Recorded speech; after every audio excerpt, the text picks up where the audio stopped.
Hello students, class 11th accountancy unit 1 introduction to accounting हमने start किया था, जिसमें हमने आपको अकाउंटिंग प्रोसेस के बारे में बताया कि अकाउंटिंग प्रोसेस क्या होता है।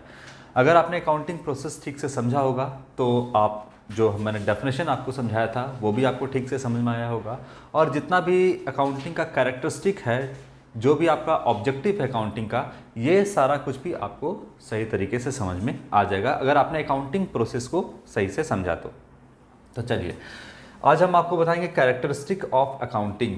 अकाउंटिंग का क्या कैरेक्टरिस्टिक है। सबसे पहला है आपका पॉइंट नंबर 1, देखिएगा तो यह है आपका accounting is an art as well as science. Accounting क्या है? आर्ट भी है, यानी कला भी है, और क्या है? साइंस भी है। अब ये बात भी आपको अकाउंटिंग प्रोसेस से ही समझ में आ जाएगा। तो अकाउंटिंग प्रोसेस को हम लोग रिवाइज करते हैं। क्या था आपका अकाउंटिंग प्रोसेस? सबसे पहले बिजनेस स्टार्ट हुआ,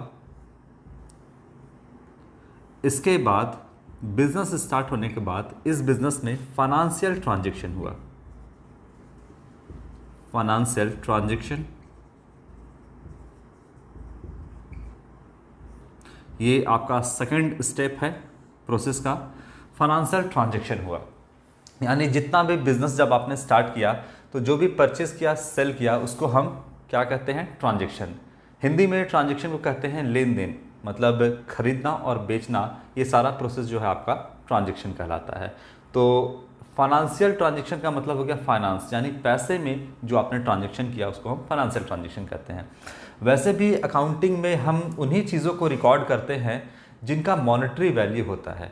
अगर कोई भी ऐसा एसेट या कोई भी ऐसा लायबिलिटी या कोई भी अकाउंटिंग में कोई भी ऐसा टर्म जिसका मनी में वैल्यू दिया हुआ नहीं हो, वो हम अकाउंटिंग में रिकॉर्ड नहीं करते हैं। ठीक है, इस प्रोसेस को अभी हम आगे समझेंगे और ये पॉइंट को भी समझेंगे। पहले हम समझ लेते हैं थोड़ा सा कि क्या क्या हम रिकॉर्ड करेंगे, क्या नहीं करेंगे। मान लीजिए कि बिजनेस ने फर्नीचर परचेस किया। बिजनेस ने फर्नीचर परचेस किया। बिजनेस ने जो है आपका बिल्डिंग आया, प्लांट एंड मशीनरी आया। बिल्डिंग है, बिल्डिंग परचेस किया, प्लांट एंड मशीनरी परचेस हुआ,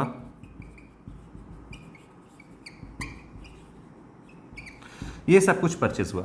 तो क्या आप इन सारे चीज़ों की रिकॉर्डिंग करोगे? इसके आगे क्या आता है? फाइनेंशियल ट्रांजैक्शन हुआ, इसके आगे होता है रिकॉर्डिंग। रिकॉर्डिंग में हम किस चीज़ क्या बना करके रिकॉर्ड करते हैं? तो जर्नल बनाते हैं। जर्नल बना करके हम रिकॉर्ड करते हैं, तो इसके आगे रिकॉर्डिंग है।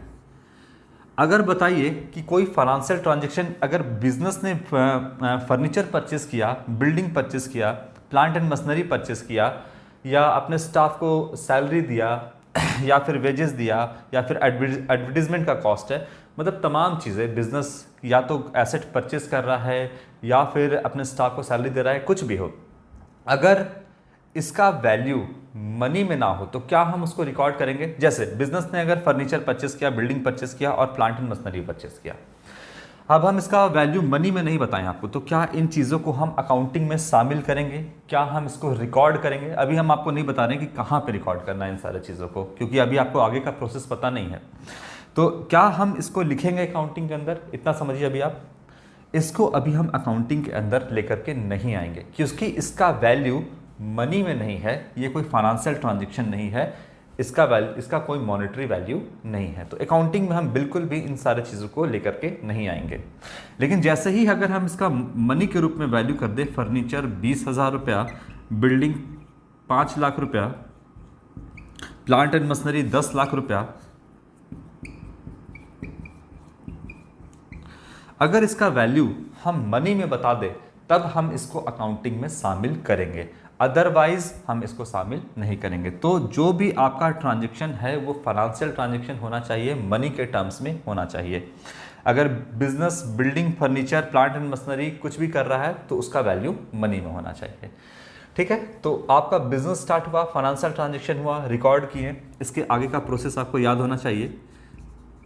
क्लासिफिकेशन। क्लासिफिकेशन में हम जो जर्नल बनाए हैं उसको हम क्या करते हैं? क्लासिफाई करते हैं, यानी अलग अलग अकाउंट में सारे पर्टिकुलर आइटम को डालते हैं। जैसे अगर परचेज किया तो टोटल परचेज एक अकाउंट में रहेगा, हमने सेल किया तो टोटल सेल एक अकाउंट में रहेगा, हमने अपने स्टाफ को सैलरी दिया तो टोटल सैलरी एक अकाउंट में रहेगा। तो जितना भी आपका यहाँ पर जर्नल में हम लाइन से रिकॉर्ड करते हैं उसको हम क्या करते हैं, क्लासीफाई कर देते हैं, और क्लासीफाई करने के लिए हम लेजर बनाते हैं।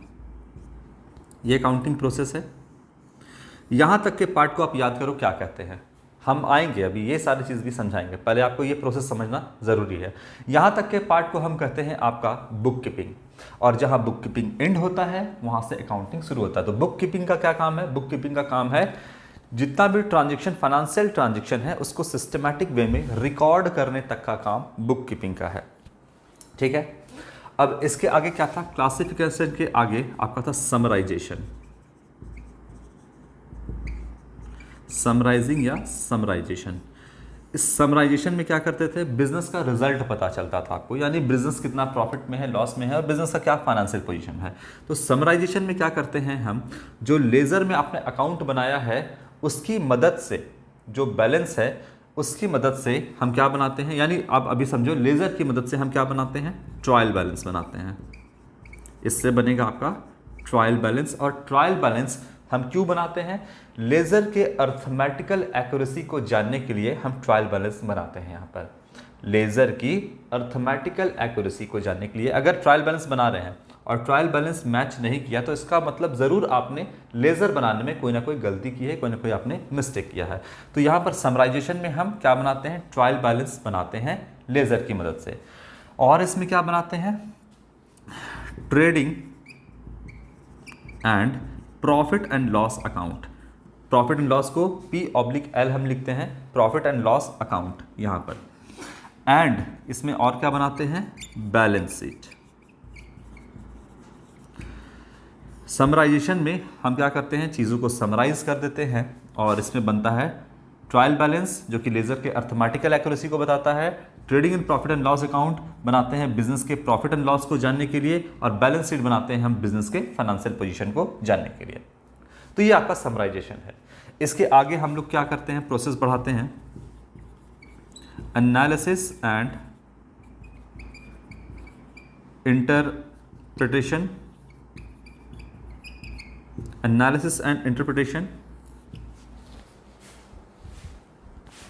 और इसके आगे है आपका कम्युनिकेशन।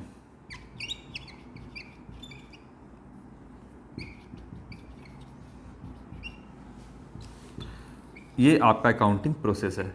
अब जितना भी डेफिनेशन है, कैरेक्टरिस्टिक है, सब आपको इसी से समझ में आएगा। तो यहाँ तक का काम बुक कीपिंग, अकाउंटिंग पूरा, और जिस टेक्निक या जिस प्रिंसिपल के थ्रू करते हैं उसे हम अकाउंटेंसी कहते हैं। लास्ट वीडियो तक बताया था मैंने आपको। अब अकाउंटिंग क्या है, आर्ट है। ये जो हम फाइनेंशियल ट्रांजैक्शन को रिकॉर्ड कर रहे हैं, क्लासीफाई कर रहे हैं, ये क्या है, आर्ट है, कला है। और ये सारा काम जो हम रिकॉर्ड कर रहे हैं ये क्या है, आपका आर्ट है, कला है। लेकिन साइंस क्यों बोलते हैं इसको, क्योंकि इसके पीछे कोई ना कोई सिद्धांत काम कर रहा है, कोई ना कोई प्रिंसिपल है जो बता रहा है कि किस तरीके से रिकॉर्ड करना है। उसको हम क्या बोलते हैं, साइंस। तो इसीलिए हम अकाउंटिंग को बोलते हैं accounting is an art. Art क्या है, आर्ट रिकॉर्ड करना, क्लासीफाई करना, समराइज करना, ये सब कुछ जो है अकाउंटिंग में वो आर्ट है, ये कला है। लेकिन साइंस क्यों बोलते हैं, क्योंकि कोई ना कोई प्रिंसिपल के थ्रू, कोई ना कोई सिद्धांत के थ्रू हम ये सारा काम करते हैं। तो क्या प्रिंसिपल है, क्या सिद्धांत है, हम इसके नेक्स्ट यूनिट में उसको कवर करेंगे। आपका नेक्स्ट यूनिट में क्या, किस तरीके से अकाउंटिंग में हम रिकॉर्डिंग करते हैं, किस तरीके से क्लासीफाई करते हैं, समराइज करते हैं, इन सब को करने का सिद्धांत है, प्रिंसिपल है, टेक्निक है। तो इसीलिए हम कहते हैं कि अकाउंटिंग आर्ट भी है और साइंस भी है। ठीक है, पॉइंट नंबर 1 क्लियर है।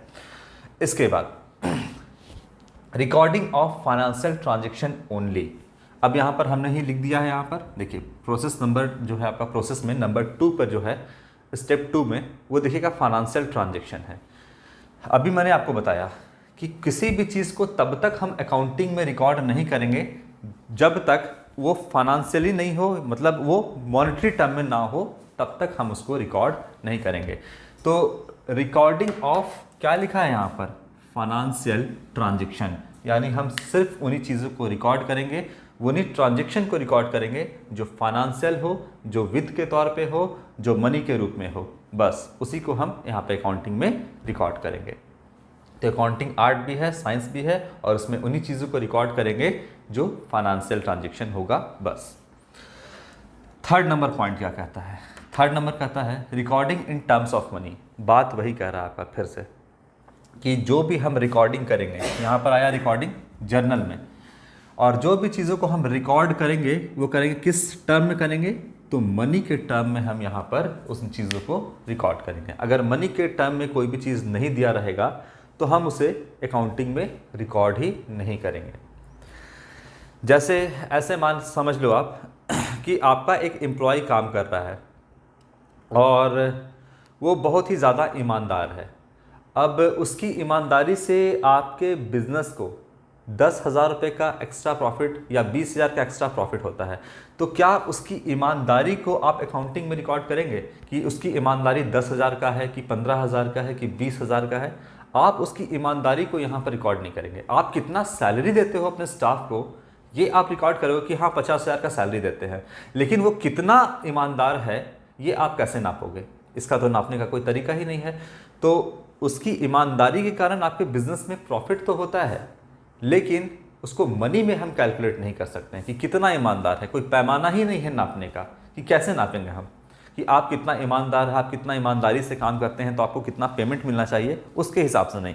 जो सर्विस का टर्म्स एंड कंडीशन होता है, जिस तरीके से आपका अपॉइंटमेंट होता है, कोई भी बिजनेस अपॉइंट करता है अपने एम्प्लॉय को, तो वो कहता है कि आपको इतना इतना सैलरी देंगे, तो वो उस आधार पर उसको सैलरी मिलता है। लेकिन अगर आप ये कहोगे कि उसकी ईमानदारी का हम कितना पैसा चुकाएं या कितना दें, तो आप इस आधार पर किसी को सैलरी नहीं दे सकते। तो अकाउंटिंग में हम किसी की ईमानदारी को, ईमानदारी का कोई पैमाना नहीं है नापने का, इसलिए उस आधार पर हम उसकी ईमानदारी को रिकॉर्ड नहीं करते हैं। ठीक है बात? तो यहाँ पर कहते हैं recording in terms of money का मतलब हो गया जो सिर्फ मनी के टर्म में हो उसी को हम अकाउंटिंग में यहाँ पर रिकॉर्ड करेंगे। अदरवाइज हम किसी भी ट्रांजैक्शन को यहाँ पे रिकॉर्ड नहीं करेंगे जो मनी के टर्म में ना हो। फर्नीचर है, बिल्डिंग है, प्लांट एंड मशीनरी है, सबका वैल्यू दिया है तब हम रिकॉर्ड करेंगे। फर्नीचर है, बिल्डिंग है, प्लांट एंड मशीनरी है, इसका वैल्यू अगर नहीं दिया रहे तो हम इस चीज़ों को अकाउंटिंग में रिकॉर्ड नहीं करेंगे। बस इतनी सी बात है। अच्छा, यहाँ तक तो क्लियर होगा। इसके बाद क्या है आपका समराइजिंग। क्या होता है समराइजिंग? तो देखिए, कैरेक्टरिस्टिक भी आपका प्रोसेस से ही आ रहा है, डेफिनेशन भी आपका प्रोसेस से ही आएगा। तो समराइजिंग क्या है? अब आप चीज़ों को समराइज कर देते हो। समराइज का मतलब हो गया कि अब आपको बिजनेस का रिजल्ट चाहिए। जैसे यहाँ पर आपको मैंने पहले भी बताया था कि आप साल भर जो है मोटी मोटी किताबें पढ़ते हो। अभी आप क्या पढ़ोगे? अकाउंटेंसी पढ़ोगे, इंग्लिश पढ़ोगे, बिजनेस स्टडी पढ़ोगे और नोट्स प्रिपेयर करोगे। कॉपी में नोट्स प्रिपेयर करोगे, आपका पूरा कॉपी जो है भर जाएगा एकदम। और जब आप एग्जामिनेशन में जाओगे तब आप क्या करोगे? तब आपको एक पतली सी कॉपी मिलेगी और उसमें क्या होगा कि अकाउंटेंसी में जितना भी आपने अकाउंटिंग में पढ़ा था साल भर मोटी मोटी किताबें, उसको आपका एक पतला सा कॉपी में आपको वो लिखना होगा और इससे ये तय हो जाएगा कि आपने अकाउंटेंसी कितना पढ़ा था या अकाउंट्स आपका कितना मजबूत है या नहीं है। तो एक छोटा सा कॉपी इसमें आपका टेस्ट लेंगे और आपको पता चल जाएगा। तो यहाँ पर भी हम जो रिकॉर्डिंग कर रहे हैं ना, ये साल भर काम ये चलता रहता है। रिकॉर्डिंग का काम साल भर चलता रहता है। क्लासिफिकेशन भी करते रहते हो, आप रिकॉर्ड कर रहे हो, उसको क्लासीफाई कर रहे हो, लेज़र बना रहे हो आप उसका, ये सारा काम चलता रहता है साल भर। लेकिन साल के अंत में क्या, जैसे साल के अंत में आपका एग्जामिनेशन होता है और आपको पता चलता है कि मेरा रिजल्ट क्या है, हम कितना परसेंट लाए हैं, यानी हम कितना साल भर कितना पढ़ाई की है, ये आपको पता चलता है। लेकिन एक बिजनेसमैन को भी पता चलना चाहिए कि साल भर में उसने कितना प्रॉफिट कमाया, कम से कम साल में एक बार तो पता चलना ही चाहिए। तो इसके लिए यहाँ पर हम क्या करते हैं? समराइजिंग। यहाँ पे देखिएगा, ये समराइजिंग, इसमें मैंने आपको पहले ही बताया क्या करना है। इसमें आप ट्रायल बैलेंस बनाओगे।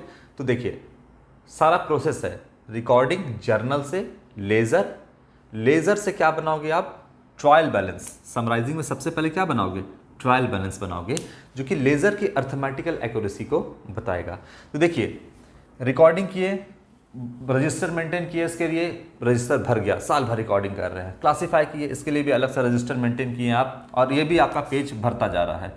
लेकिन इस लेज़र की मदद से अब आप क्या बना देंगे, ट्रायल बैलेंस बना देंगे। समराइज कर रहे हैं, जितना भी इसमें बैलेंस आएगा आपका लेज़र में, वो सारे, अगर डेबिट बैलेंस है तो लेज़र में आपका डेबिट साइड में आएगा, और अगर क्रेडिट बैलेंस है तो वो क्रेडिट साइड में आएगा। तो ट्रायल बैलेंस में जो है आपका वो क्या होता है, आपका जितना भी बैलेंस है लेज़र का उसको उठा के हम डेबिट क्रेडिट साइड डालते हैं। फिलहाल अभी आपको डेबिट क्रेडिट पता नहीं है, तो अभी आप इतना ही जानिए कि लेज़र से हम क्या बनाते हैं, ट्रायल बैलेंस हम यहाँ पे बनाते हैं, जो कि लेज़र के अर्थमेटिकल एक्यूरेसी को बताता है। अब ये बात ध्यान रखिएगा कि अर्थमेटिकल एक्यूरेसी का मतलब क्या, मतलब कि अगर लेज़र में कोई भी गलती होगा तो वो ट्रायल बैलेंस आपको बता देगा। तो देखिए, सारा चीज़ फैला हुआ था, अब क्या कर रहे हैं, इसको समेट रहे हैं, और सारा चीज़ जो है प्रोसेस देखिएगा, रिकॉर्डिंग यानी जर्नल से लेज़र आया आपका, और लेज़र से अब क्या कर रहे हैं, बस आप ट्रायल बैलेंस जो है यहाँ पर प्रिपेयर कर रहे हैं। और ट्रायल बैलेंस जो है आपका एक स्टेटमेंट है जिसमें आप क्या कर रहे हो, चीज़ों को समराइज़ कर रहे हो, सिर्फ बैलेंस उठा उठा के यहाँ पे डाल रहे हो, तो समराइज़ हो गया। अब ट्रायल बैलेंस की मदद से आप क्या बनाओगे, तो ट्रायल बैलेंस की ही मदद से आपका बनता है trading and profit and loss account, जिससे बिजनेस का क्या पता चलता है, प्रॉफिट या फिर बिजनेस का लॉस पता चलता है। एक नंबर का सवाल ऑब्जेक्टिव में भी पूछता है, और इस बार के एग्जामिनेशन में देखें कि ये आपका सब्जेक्टिव में भी पूछा है। और इसी ट्रायल बैलेंस की मदद से, जो आप ट्रायल बैलेंस बनाएं, इसकी ही मदद से क्या बनाते हैं हम, तो इसी की मदद से बनाते हैं बैलेंस शीट। और बैलेंस शीट क्या बताता है, बिजनेस का फाइनेंशियल पोजीशन को बताता है।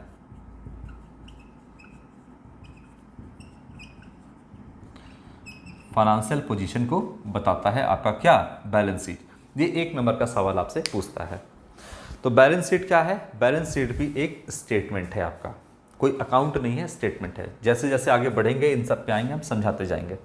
फिलहाल आपको अभी इस पर दिमाग नहीं लड़ाना है कि कैसे बनता है, क्या होता है, क्योंकि ये अभी का तो चीज़ ही नहीं है।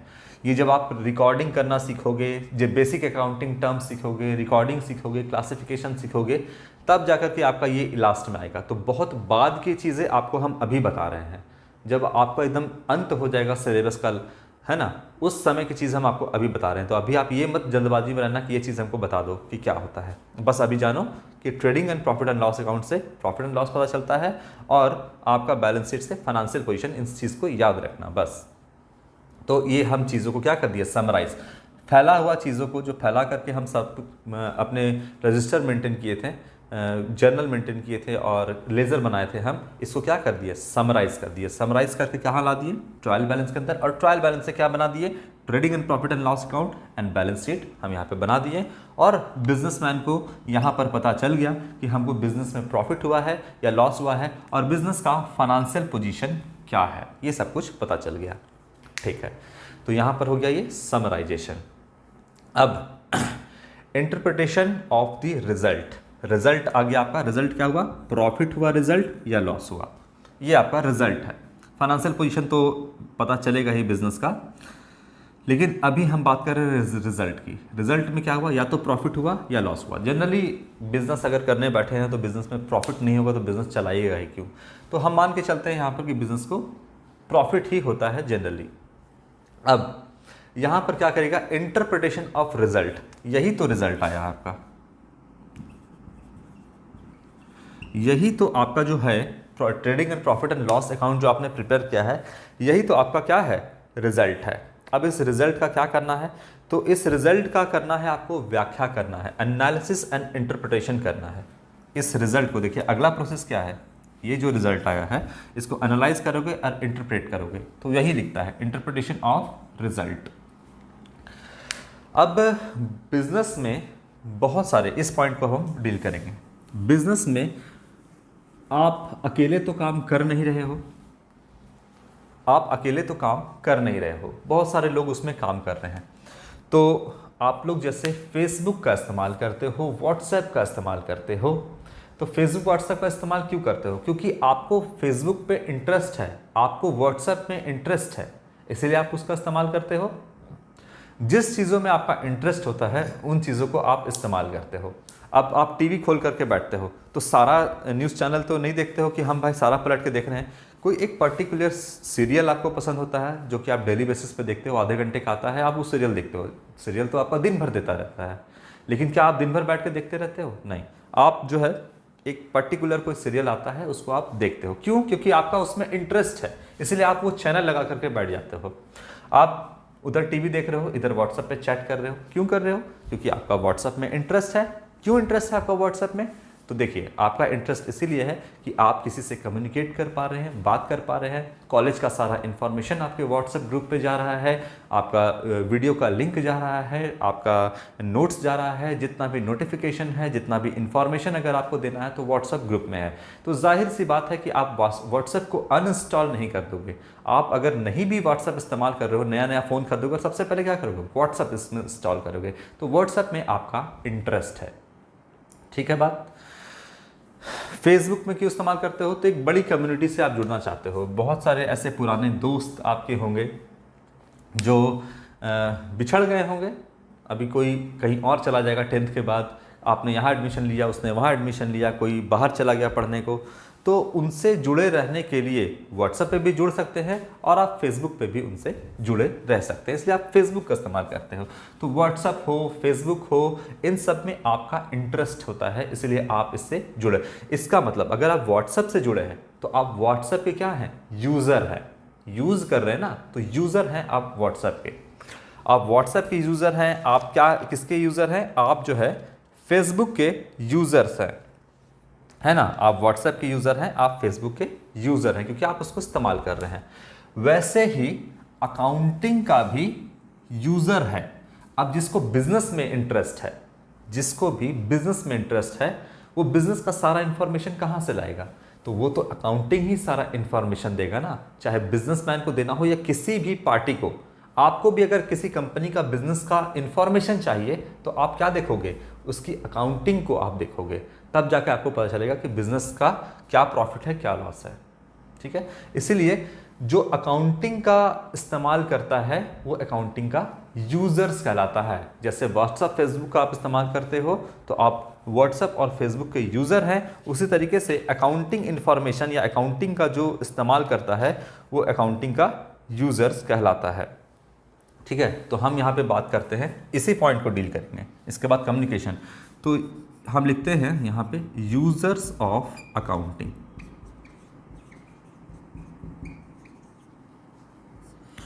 Users of accounting. अब कितने यूजर होते हैं अकाउंटिंग के? तो इसको हम दो भागों में बांटा गया है। अकाउंटिंग के जो यूजर्स हैं इनको आपका दो भागों में बांटा गया है। एक है आपका इंटरनल यूजर और दूसरा है आपका एक्सटर्नल यूजर। इंटरनल यूजर और एक्सटर्नल यूजर।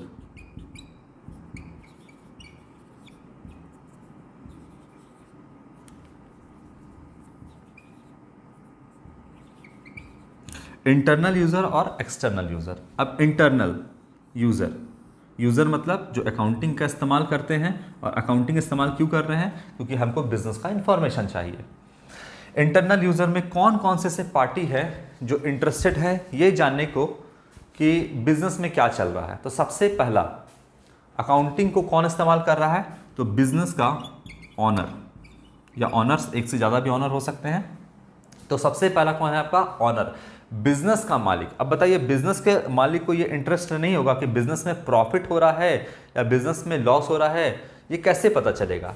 तो ये तो हम अकाउंटिंग प्रोसेस बताएं ना, तो अकाउंटिंग से ही तो पता चला ना कि बिजनेस का रिजल्ट क्या है, यानी प्रॉफिट एंड लॉस क्या है। इसीलिए जो ऑनर है बिजनेस का, जो मालिक है बिजनेस का, वो अकाउंटिंग का यूजर है, यानी वो अकाउंटिंग को इस्तेमाल करता है इंफॉर्मेशन जानने के लिए कि हमारे बिजनेस का क्या प्रॉफिट है, क्या लॉस है और बिजनेस का क्या फाइनेंशियल पोजीशन है।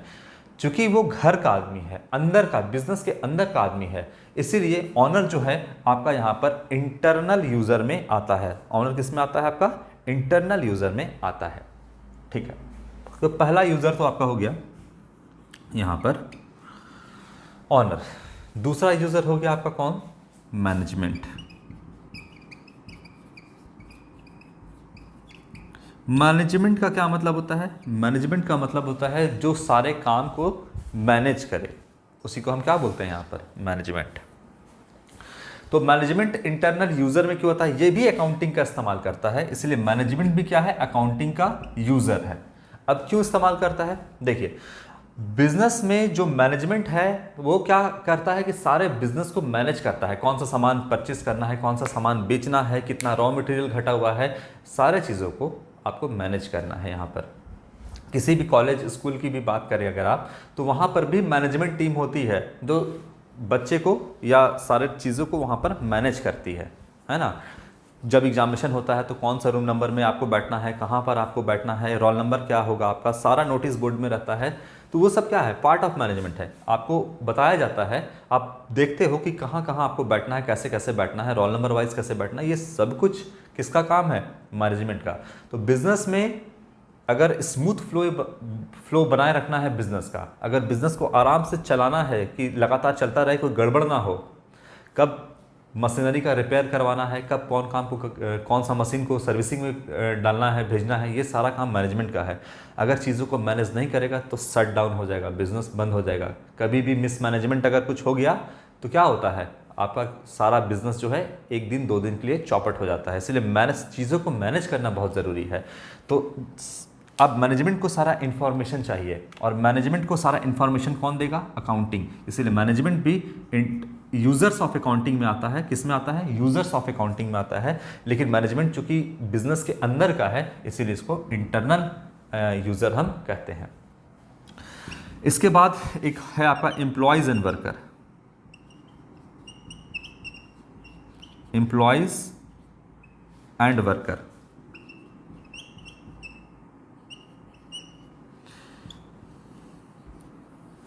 कैमरे में आ रहा है? हाँ। इसके बाद है आपका एम्प्लॉयज़ एंड वर्कर। ये भी आपका इंटरनल यूजर में आता है, क्योंकि एम्प्लॉयज़ एंड वर्कर जो है वो बिजनेस के अंदर के आदमी है। अब एम्प्लॉयज़ को क्या चाहिए? बिजनेस में मान लीजिए किसी की एम्प्लॉय को अपॉइंट किया गया, और 10,000 की सैलरी इसको दिया गया। ठीक है, क्या दिया गया? 10,000 की सैलरी दी गई। अब बिजनेस जो है वो धीरे धीरे ज़्यादा प्रॉफिट कमाने लगा। पहले बिजनेस 1 लाख रुपए प्रॉफिट कमाता था, धीरे धीरे 1.5 लाख, 2 लाख, 3 लाख, 5 लाख ऐसे प्रॉफिट ग्रो करता गया बिजनेस, और ज़्यादा से ज़्यादा प्रॉफिट कमाने लगा। लेकिन एम्प्लॉय को अभी भी अगर आप 10,000 की सैलरी दोगे तो बताओ कि एम्प्लॉय विरोध करेगा कि इस बात को कि नहीं? तो हाँ, बिल्कुल बोलेगा कि मेरी सैलरी बढ़ाओ। वर्कर बोलेगा कि मेरा वेजेस जो है वो बढ़ाया जाए। सब ये डिमांड करेगा। तो कैसे डिमांड करेगा? कैसे पता चलेगा इस एम्प्लॉयज़ एंड वर्कर को कि बिजनेस का जो है प्रॉफिट बढ़ा है?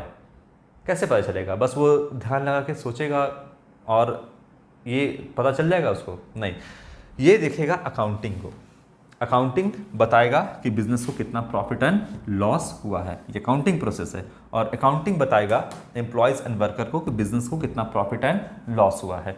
ये जान जाएगा अकाउंटिंग को देख करके कि बिजनेस को कितना प्रॉफिट हुआ है। ज़्यादा प्रॉफिट हो रहा है तो मेरी सैलरी बढ़ाई जाए, मेरा वेजेस बढ़ाया जाए, ये डिमांड करेगा।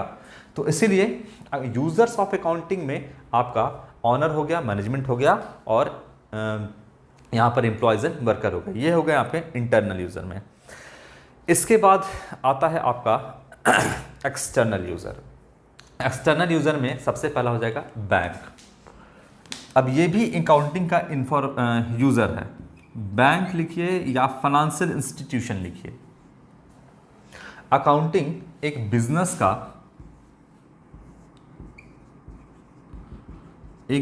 के अकाउंटिंग में भला एक्सटर्नल यूज़र यानी बैंक या किसी फाइनेंशियल इंस्टीट्यूशन का क्या इंटरेस्ट है?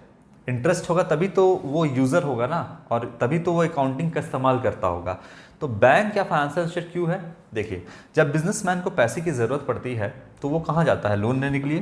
किसी भी फाइनेंशियल इंस्टीट्यूशन में या बैंक में जाता है लोन लेने के लिए। अब बैंक वाला लोन क्या करेगा? देखेगा, क्या देखेगा? अकाउंटिंग देखेगा। और अकाउंटिंग में क्या देखेगा? तो देखेगा कि अकाउंटिंग से उसको पता चलेगा कि बिजनेस का कितना प्रॉफिट है। अगर बिजनेस बहुत अच्छा प्रॉफिट कमा रहा है तो बैंक वाला बिजनेसमैन को लोन देने के लिए तैयार हो जाएगा। बोलिए हाँ या ना? अच्छा, बैंक को कैसे पता चलेगा कि आपका बिजनेस को प्रॉफिट हो रहा है या लॉस, अकाउंटिंग देख के, देखिए ये अकाउंटिंग प्रोसेस है, यहाँ से आपको पता चलेगा कि बिजनेस को प्रॉफिट हो रहा है। अच्छा प्रॉफिट हो रहा है मतलब लोन इंटरेस्ट के साथ सामने वाला जो लोन ले रहा है वो चुका देगा।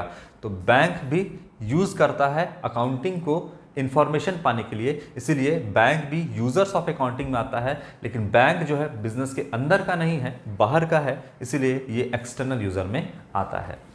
इसके बाद आता है आपका creditors. Creditors basic accounting terms में भी हम आपको समझाएंगे। क्रेडिटर कौन होता है, बस अभी आप इतना समझिए कि जो बिजनेस को, ये बिजनेस को मान लो कि ये आदमी है, इसको हम बोलेंगे क्रेडिटर। ये बिजनेस को उधार में सामान देता है। किस में देता है? उधार, यानी क्रेडिट पे सामान बेचता है। और बिजनेस में क्या होता है कि उधार में सामान खरीदना बेचना ये बिजनेस में चलता रहता है, आप कैश में सब कुछ नहीं कर सकते। तो मान लीजिए कि ये 10,000 का उधार में बेचा, एक स्मॉल अमाउंट हम ले रहे हैं, 10,000 का सामान इसने बेचा, तो नियर फ्यूचर में बिजनेस जो है इसको क्या करेगा, 10,000 रुपया चुकाएगा, 10,000 रुपीज़ देगा। तो इसने सामान खरीदा, बिजनेस ने गुड्स परचेज किया, 10,000 रुपीज़ का गुड्स, जिसको खरीदा ही जाता है बेचने के लिए, उसको गुड्स बोलते हैं। तो यहाँ से क्रेडिटर से इसने 10,000 का उधार में खरीदा, तो सामने वाला यानी इस बिजनेस के लिए ये आदमी क्रेडिटर है। क्रेडिटर मतलब लेनदार, लेनदार मतलब 10,000 रुपया ये लेगा, तो बिजनेस के हिसाब से ये क्रेडिटर जो है, ये आदमी जो है वो क्रेडिटर कहलाता है। अब क्रेडिटर जो है वो अकाउंटिंग का यूज़र क्यों है? सबसे पहले तो एक्सटर्नल यूज़र है, बिजनेस के अंदर का आदमी है नहीं ये, तो ये एक्सटर्नल यूज़र में आएगा। अब क्यों जो है ये क्रेडिटर इंटरेस्टेड है या यूज़र है अकाउंटिंग का? तो ये इसीलिए आपका यूज़र है अकाउंटिंग का क्योंकि ये उधार में सामान बिजनेस को दे रहा है। अब कल को बिजनेस अच्छा प्रॉफिट नहीं कमाता है तो ये पैसा बिजनेस इस आदमी को चुका नहीं पाएगा, यानी क्रेडिटर को चुका नहीं पाएगा, और नहीं चुका पाएगा तो फिर तो इसको दिक्कत हो जाएगा। तो इसीलिए क्या है कि ये जो क्रेडिटर है, ये अकाउंटिंग के थ्रू पता चलता है कि बिजनेस कितना प्रॉफिट कमा रहा है। अच्छा प्रॉफिट कमा रहा है तो ये लगातार उधार में सामान बिजनेस को देता रहेगा।